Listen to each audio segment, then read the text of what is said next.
ونصلي ونسلم على رسوله الكريم اما بعد فاعوذ باللہ من الشیطان الرجیم بسم اللہ الرحمن الرحیم یرفع اللہ الذین آمنوا منکم والذین اوتوا العلم درجات صدق اللہ مولانا العظیم وصدق رسولہ النبی الکریم فقد قال اللہ تبارک و تعالی فی شان حبیبی فی الکلام المجید والفرقان الحمید ان اللہ وملائکتہ یصلون علی النبی یا ایھا الذین آمنوا صلوا علیہ وسلموا تسلیما اللہم صلی وسلم وبارک علی سیدنا مولانا محمد وعطرتہ بعدد کل معلوم لک۔ ناظرین محترم السلام علیکم ورحمۃ اللہ وبرکاتہ۔ میں ہوں پیر ریاض الحسن ہاشمی، آپ دیکھ رہے ہیں میرا یوٹیوب چینل۔ ناظرین محترم، آج میں آپ کی سماعتوں کی نظر جو موضوع پیش کرنا چاہتا ہوں وہ انتہائی اہم موضوع ہے۔ وہ موضوع بڑا حساس موضوع ہے اور یہ ضرورت بھی ہے اس وقت کی۔ اور جو موضوع میں آپ کو سنانا چاہتا ہوں وہ ہے علماء کے متعلق، علماء کی، عالم دین کی، کسی بھی دین سے ریلیٹڈ آدمی کی توہین جو ہے کسی بھی زاویے سے ہو، اس کے بارے میں شرعی احکام۔ سب سے پہلے تو اللہ تبارک و تعالی جل مجدہ الکریم نے علماء کی فضیلت میں قرآن میں بارہا مقامات پر ارشاد فرمایا، مگر ان میں سے چند میں آپ کی سماعتوں کی نظر کرتا ہوں۔ اللہ تبارک و تعالی ارشاد فرما رہا ہے، بسم اللہ الرحمن الرحیم، یرفع اللہ الذین آمنوا منکم والذین اوتوا العلم درجات۔ ہر انسان نمازی جب نماز پڑھتا ہے تو اس کی نماز کا اجر جب تک وہ پڑھتا رہتا ہے ملتا رہتا ہے۔ ایسے ہی حج کا، زکوٰۃ کا، روزے کا، الی ھذا القیاس۔ مگر عالم دین جس نے دین کے علم کو سیکھا، یہ سیکھتا ہے تو تب بھی اسی اجر ملتا ہے، یہ سکھاتا ہے تو تب بھی اسی اجر ملتا ہے، یہاں تک کہ دنیا سے چلا جاتا ہے تو اللہ ارشاد فرما رہا ہے اپنی لا ریب اور بے عیب کتاب میں کہ علماء ایسی عظیم مخلوق ہیں کہ جب یہ مر جاتے ہیں تو مرنے کے بعد بھی میں قیامت تک ان کے درجات میں بلندی کرتا رہتا ہوں اور ان کو مزید بہتر سے بہتر درجات میں منتقل کرتا رہتا ہوں۔ تو ناظرین محترم، دیکھا آپ نے، دنیا کے جتنے بھی علوم ہیں وہ سارے کے سارے صرف دنیا میں رہ جاتے ہیں، اور یہ ایک علم دین ایسا موضوع ہے، علم دین ایک ایسا علم ہے کہ جس کو سیکھ لینے کے بعد انسان سیکھتا رہتا ہے تو اجر ملتا رہتا ہے، سکھاتا رہتا ہے تو اجر ملتا رہتا ہے، اور جب دنیا سے چلا جاتا ہے تو مرنے کے بعد بھی اس کا بلندی والا جو سلسلہ ہے، نیکیاں حاصل کرنے والا جو سلسلہ ہے، جو اللہ کی جانب سے نیکیاں عطا ہوتی ہیں، وہ جو سلسلہ ہے وہ منقطع نہیں ہوتا۔ لہذا علم اور علماء کو چھوٹا مت جانے۔ اللہ تبارک و تعالی جل مجدہ الکریم ہمیں زیادہ سے زیادہ علم دین سیکھنے کی توفیق عطا فرمائے اور علماء کی سچی محبت اور عقیدت اور ان کی خدمت کا شرف عطا فرمائے۔ حضور نبی کریم صلی اللہ علیہ وآلہ وسلم کی ایک حدیث پاک ہے کہ ایک مرتبہ حضرت جبریل آئے اور آ کر کہنے لگے کہ یا سیدی یا رسول اللہ صلی اللہ علیہ وآلہ وسلم، میں آپ کو بتاؤں کہ بنی اسرائیل پر اللہ نے کیا انعامات کیے؟ تو آپ نے استفسار کیا، فرمایا ہاں بالکل بتائیے۔ تو جبریل نے کہا کہ من زارا بیت المقدس محتسبا آتى اللہ ثواب الف شہید وحرم اللہ جسدہ علی الارض۔ اور ایک حدیث کے الفاظ میں یوں ہے کہ وحرم اللہ جسدہ علی النار۔ حضور نبی پاک صلی اللہ علیہ وسلم سے جبریل نے کہا کہ یا سیدی یا رسول اللہ، من زار بیت المقدس، اللہ نے بنی اسرائیل کو ایک بیت المقدس دیا تھا، محتسباً، جو بھی اس کو دیکھتا، ایسے بیت المقدس پر نظر پڑی تو محتسباً زندگی کی ساری خطائیں معاف ہو گئی، آتا اللہ ثوابا، اور اللہ انہیں مزید اجر بھی دیتا تھا. کیا؟ الف شہید، 1000 شہیدوں جنہ ایک نظر دیکھنے پر اللہ اسے جزا دے دیتا تھا. وحرم اللہ جسدہ علی النار، جس نے بیت المقدس کو دیکھ لیا اس کے جسم پر دوزخ کی آگ حرام ہو گئی.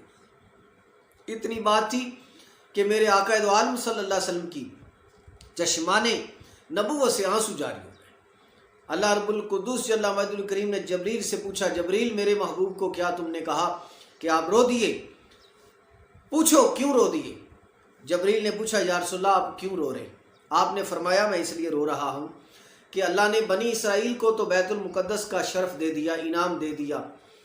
اب وہ دیکھ لیتے تھے خطائیں معاف ہو جاتی تھیں، دوزخ کی آگ حرام ہو جاتی تھی، 1000 شہیدوں جتنا اجر مل جاتا تھا. اب نہ جانے میرے امتی غریب کہاں کہاں ہوں گے.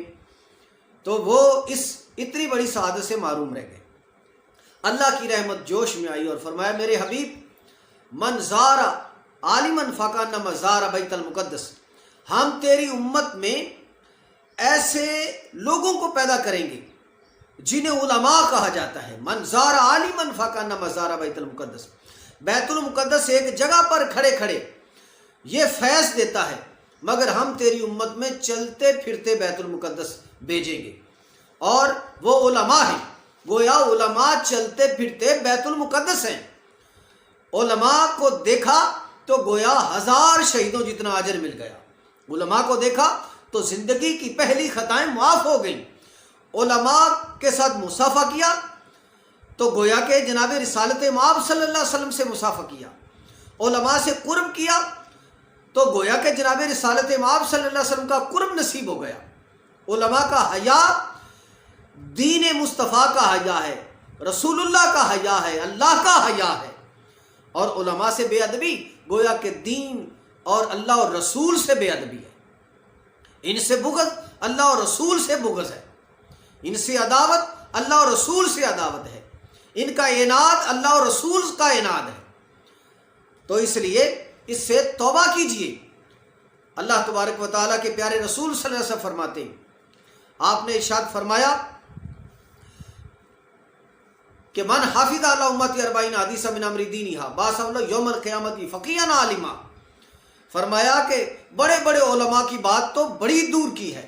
جس بندے نے 40 میری باتیں 40 حدیث یاد کر لی تو اسے بڑے بڑے علماء اور فقہا کے ساتھ قیامت والے دن کھڑا کیا جائے گا. اور ایک اور جگہ پر فرمایا من اراد ان ینظر الی تقال من النار فلینظر الی المتعلمین.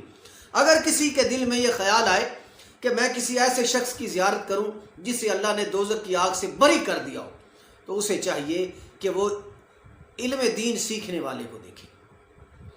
اب سیکھنے والا جو طالب علم ہے اس کا یہ مرتبہ ہے کہ دوزخ کی آگ سے آزاد ہو گیا، تو جو سکھا رہا ہے بھلا اس کا کیا مرتبہ ہوگا؟ جو پڑھا رہا ہے بھلا اس کا کیا مرتبہ ہوگا؟ جو دین پھیلا رہا ہے بھلا اس کا کیا مرتبہ ہوگا؟ خیر، تو ناظرین محترم، کچھ لوگ علماء سے حسد کی بنا پر ایسی واہیات باتیں بک دیتے ہیں کہ انہیں پتہ بھی نہیں ہوتا، وہ اپنا دین، اپنا ایمان، اپنے اعمال سب ضائع کر بیٹھتے ہیں. حضور نبی کریم صلی اللہ علیہ وسلم کے غلام و عراش کو ویسے تو احادیث بہت ساری ہیں، آیات بہت ساری ہیں، میں فضائل میں بیان کرتا چلا جاؤں تو یہ موضوع جو ہے وہ اس کا وقت ختم ہو جائے گا، مگر یہ عنوان ختم نہیں ہوگا. لہٰذا آئیے ہم علماء کی توہین کے چند پہلو جو بیان کیے جاتے ہیں، لوگ جملے اور کلمات کہتے ہیں جو ان کو کفر کی عمیق دلدلوں میں لے جاتے ہیں، آئیے میں ان کی نشاندہی کروں. اور اس نیت سے میں کر رہا ہوں کہ اگر ہو سکتا ہے کوئی لوگ ایسے جملے کہتے ہوں علماء کے بارے میں، ایسا خیال ایسا ذہن رکھتے ہوں علماء کے بارے میں، اور وہ سنیں تو اللہ انہیں ہدایت عطا فرما دے. اس نیت اور ارادے سے میں یہ آپ کی سماعتوں کی نثر کرنے لگا ہوں. جیسا کہ 2 دوست تھے، ایک دوست نے دوسرے سے کہا کہ تم کتنے ذہین ہو، تم نا علم دین سیکھو، عالم دین بن جاؤ. اب اس نے آگے سے کیا کہا؟ اب اس نے کہا کہ کیوں، میں کیوں بنوں مولوی، میں کیوں سیکھوں علم؟ یعنی علم دین کو گھٹیا جانتے ہوئے، چھوٹا جانتے ہوئے، ہلکا جانتے ہوئے اگر اس نے ایسے کہا کہ میں کیوں سیکھوں اس کو، تو گویا اس نے یہ کفر کیا۔ اور اگر اس کو چھوٹا جان کر نہیں کہا، ویسے اس نے کہا کہ میں تو یہ سیکھ رہا تھا، میں کیوں سیکھوں یہ، تو پھر اس پر کفر کا جو ہے وہ فتویٰ نہیں صادر ہوگا۔ ہاں اگر اس نے اس کو ہلکا جانتے ہوئے، چھوٹا جانتے ہوئے اگر ایسے کہا تو پھر کلمہ کفر ہے، اسے توبہ کرنی چاہیے۔ شادی شدہ تھا تو پھر اس کو تجدید نکاح کرنا ہوگا، اگر وہ کسی کی بیعت تھا تو تجدید بیعت کرنی ہوگی۔ ایسا ہی اس کے بارے میں حضرت ملا علی قاری علیہ رحمۃ اللہ الباری فرماتے ہیں، اگر کسی نے کہا میں کیوں علم سیکھوں، یہ کفریہ قول ہے، جبکہ کہنے والے نے علم کو حقیر سمجھا یا اس نے اعتقاد کیا کہ اسے علم کی کوئی حاجت نہیں۔ جو شخص یہ سمجھے کہ مجھے علم کی کیا حاجت ہے، ضرورت ہی نہیں مجھے اس کی، اگر کسی نے یہ اعتقاد بناتے ہوئے علم دین سے انکار کیا اور ایسا جملہ کہا جیسا کہ پیچھے گزر چکا، تو گویا اس نے کفر کیا۔ یہاں علم سے مراد علم دین ہے۔ جو لوگ علم دین کو اہمیت نہیں دیتے ان کے لیے اس میں عبرت ہی عبرت ہے۔ لہذا اللہ تبارک و تعالی جل مجد الکریم کے پیارے رسول صلی اللہ علیہ وآلہ وسلم کا فرمان ہے، طالب العلم فریضۃ علی کل مسلم۔ آپ نے تو فرمایا کہ علم دین سیکھنا ہر مسلمان مرد و عورت پر فرض ہے۔ ہاں کچھ ایسے علوم ہیں جو سیکھنا فرض ہیں، مثال کے طور پر اللہ کی الوہیت کے بارے میں، وحدانیت کے بارے میں، یہ علم سیکھنا یہ بنیادی عقائد میں سے ہے، یہ فرض ہے۔ ملائکہ کے بارے میں علم سیکھنا، رسولوں کے بارے میں علم سیکھنا، کتابوں کے بارے میں علم سیکھنا، ایسا ہی قبر و حشر کے بارے میں علم سیکھنا، ایسا ہی اگر شادی شدہ ہے تو بیوی کے حقوق کے بارے میں علم سیکھنا، تاجر ہے تو تجارت کے اصول سیکھنا، ایسا ہی حج کرنا چاہتا ہے تو حج کے احکامات جو ہیں ان کا سیکھنا، نمازی ہے تو نماز کے بارے میں ان کے مفسدات اور ان کے مکروہات، ان کے فرائض، ان کے واجبات وغیرہ سیکھنا یہ فرض ہے۔ ایسا ہی غیبت، چغلی اور سود، حسد، اعناد، کینہ وغیرہ اس طرح کے علوم سیکھنا بھی لازم ہے۔ لہذا اگر یہ سب کچھ جانتے ہوئے بھی کہ یہ سیکھنا ضروری ہے پھر بھی اس نے انکار کیا، مجھے کیا ضرورت ہے ان کی، تو گویا اس نے کفر کیا۔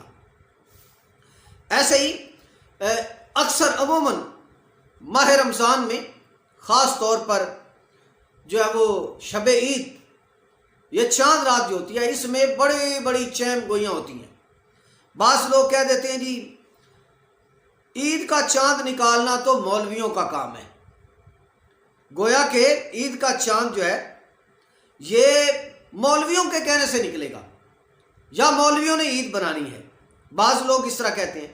تو رمضان المبارک یا عید کا چاند نکالنا تو ملا مولویوں کا کام ہے، تو اس طرح کا جملہ جو ہے وہ کہنا کیسا ہے؟ آئیے سنیے، اس جملے میں علماء کی توہین کا پہلو بھی ہے۔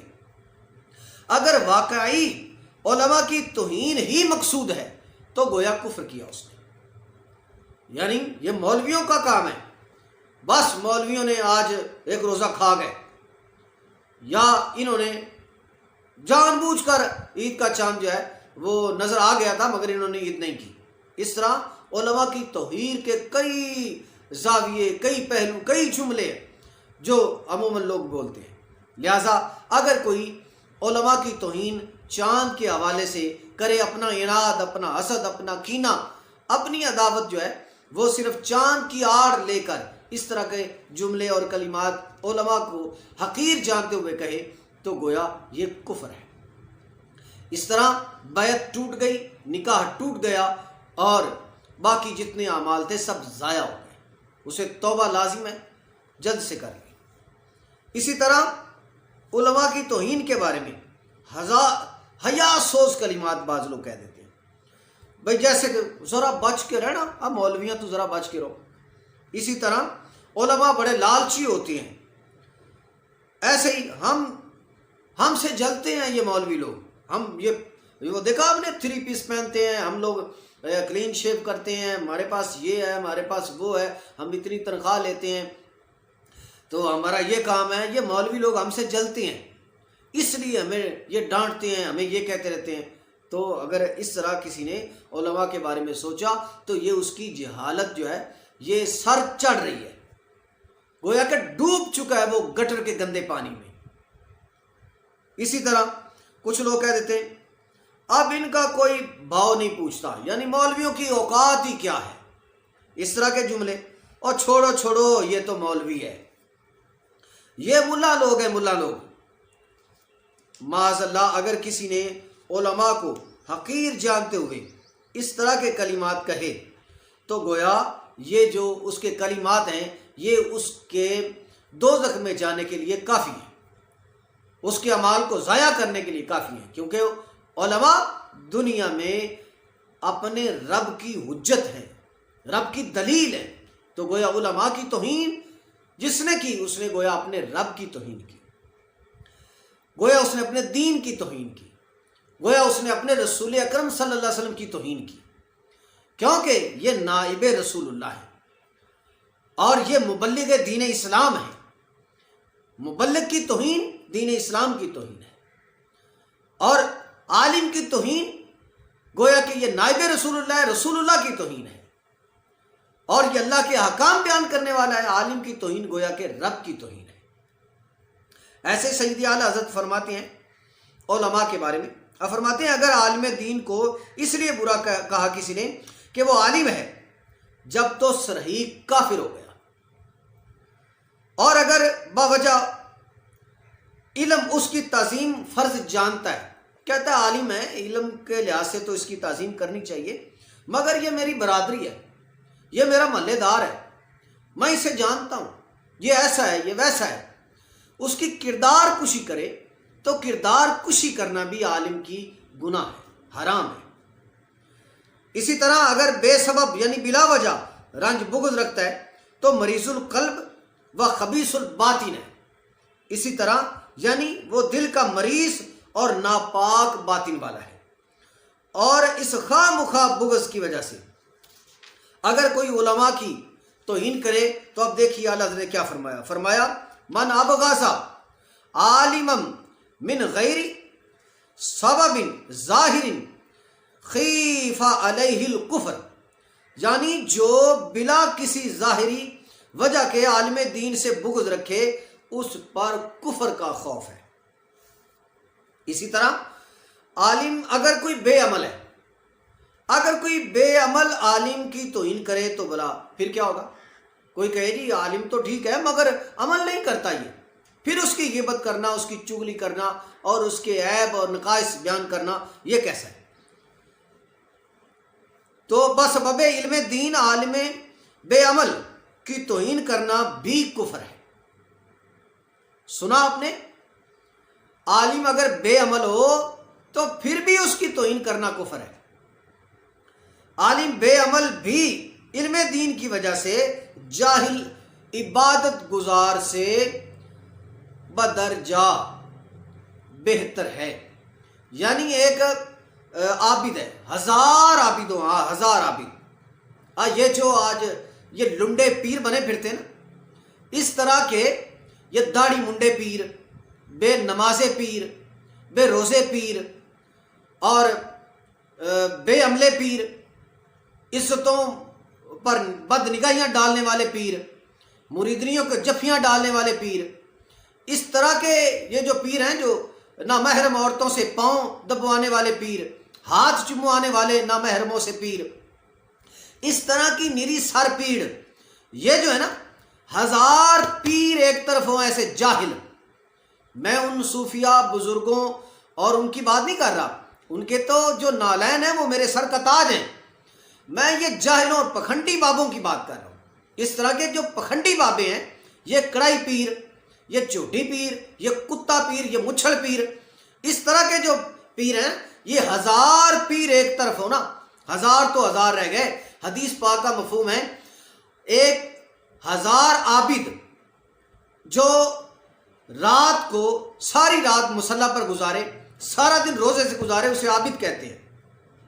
1000 عابد ایک طرف ہو اور سست عالم دین ایک طرف ہو، تو سست عالم دین 1000 جاہل عابدوں سے زیادہ فضیلت والا ہے۔ تو دیکھا آپ نے، اور نمازی جاہل ہو تو سست عالم اس سے بہتر ہے۔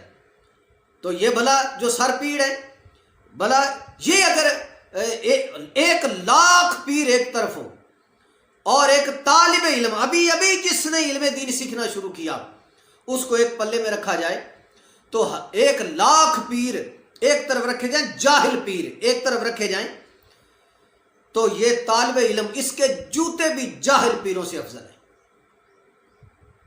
اب آگے مزید سیدی اعلیٰ حضرت ارشاد فرماتے ہیں عبادت کی وجہ سے کہ اس میں کمی ہے، اس کے اعمال میں کمی ہے، تو اس کی توہین یہ کب روا ہے؟ یہ پھر بھی روا نہیں، پھر بھی جائز نہیں ہے۔ اسی طرح سیدی اعلیٰ حضرت ارشاد فرماتے ہیں کہ قرآن پاک میں اللہ تبارک و تعالیٰ نے علماء کے بہت سارے فضائل بیان کیے ہیں، جیسا کہ اللہ تعالیٰ نے خود فرمایا ہے کہ مجھ سے وَقُلْ رَبِّ زِدْنِی عِلْمًا، مجھ سے علم مانگا کرو۔ اب اللہ نے یہ نہیں کہا مجھ سے جنت مانگو، بلکہ یہ فرمایا مجھ سے علم مانگو، علم مانگ لو گے تو جنت بھی مل جائے گی۔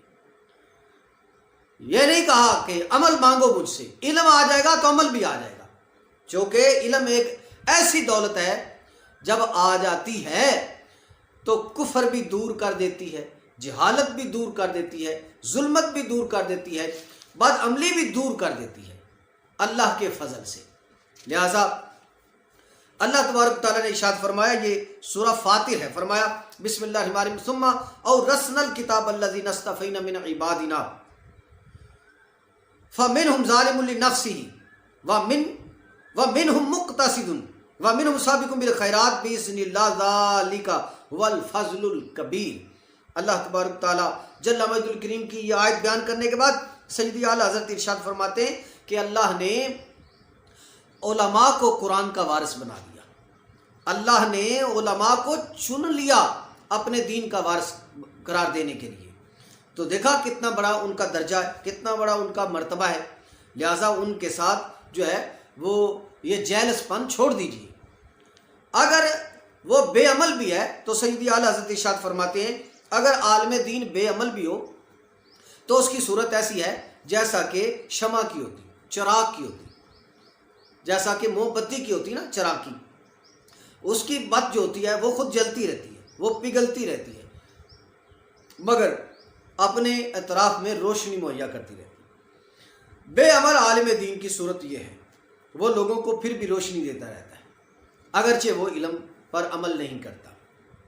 اسی طرح اور بھی بہت ساری باتیں ہیں۔ خیر، تو علماء اگر بے عمل بھی ہوں تو ان کی توہین تب بھی روا نہیں ہے، مگر اس سے مراد جو ہے وہ ایسے علماء کی بات نہیں ہے، ایسے تو عیسائیوں میں بھی پادری ہوں گے، ایسے تو ہندوؤں کے بھی پنڈت وغیرہ ہوں گے، تو علماء کی ایسی کی بات نہیں۔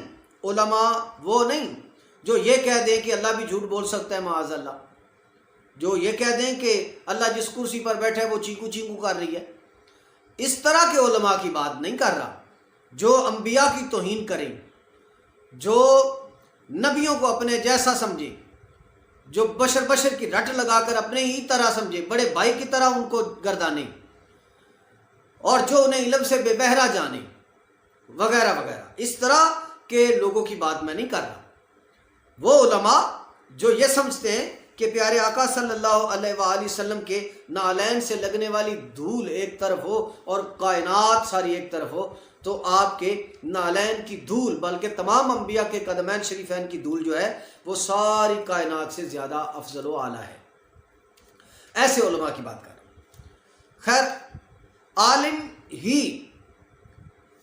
عالم کی اگر توہین کرے، عموماً آپ نے دیکھا ہوگا علماء ہی علماء کی توہین پہ لگے رہتے ہیں، اگر کوئی عالم ہی عالم کی توہین کرے تو پھر تو اس کے بارے میں ابھی اعلیٰ حضرت نے ایک لمبا فتویٰ دیا ہے جس کا مفہوم و خلاصہ یہ ہے کہ علماء کی توہین کریں تو یہ بھی جائز نہیں ہے۔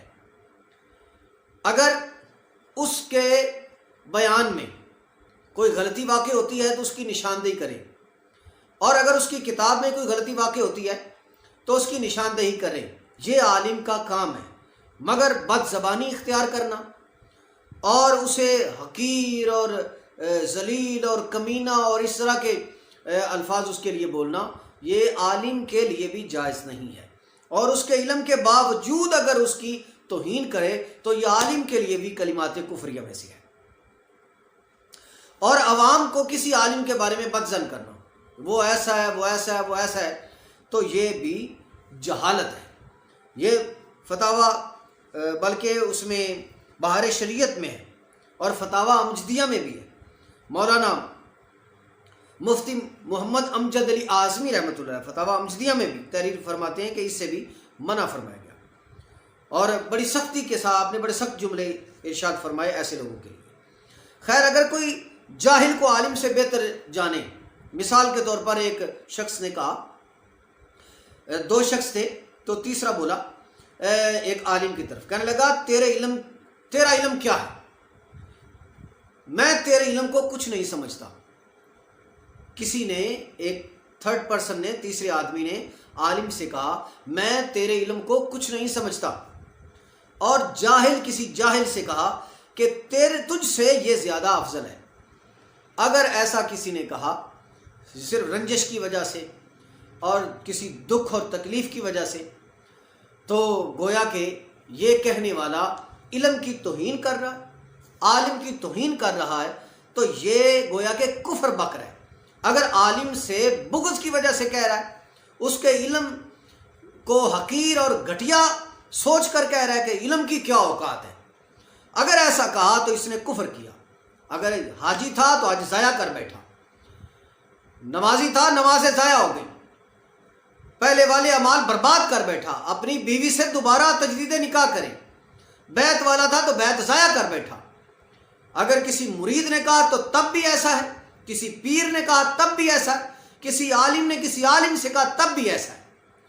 لہذا کسی بھی عالم کو کسی بھی جاہل کو عالم پر فضیلت نہیں دی جا سکتی۔ نہ ہی کوئی بندہ ایسا اگر سمجھے بھائی یہ بہت بڑا پیر بن گیا اب تو اب یہ علماء سے بہتر ہو جائے گا، قطعاً نہیں۔ پیر ہونا ایک الگ بات ہے، صاحب خلافت ہونا الگ بات ہے، اس کے مرید ہونا الگ بات ہے، امیر ہونا الگ بات ہے، محبت و عقیدت والا ہونا الگ بات ہے، مگر عالم سے افضل قطعاً کوئی نہیں۔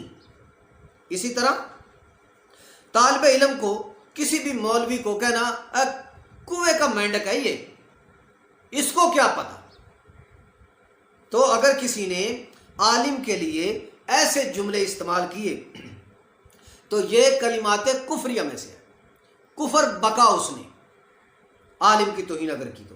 مولوی لوگ کیا جانتے ہیں، اور مولویاں کی پتا، اکثر میں نے یہ سنا پیروں سے، یہ جو آج کل کے پکھنڈی بابے بنے پھرتے ہیں، یہ پیر اکثر کہتے ہیں او بھائی مولویاں دی راہ الگ ہے، ساڈی راہ الگ ہے، مولویوں کا راستہ الگ ہوتا ہے، پیروں کا الگ ہوتا ہے۔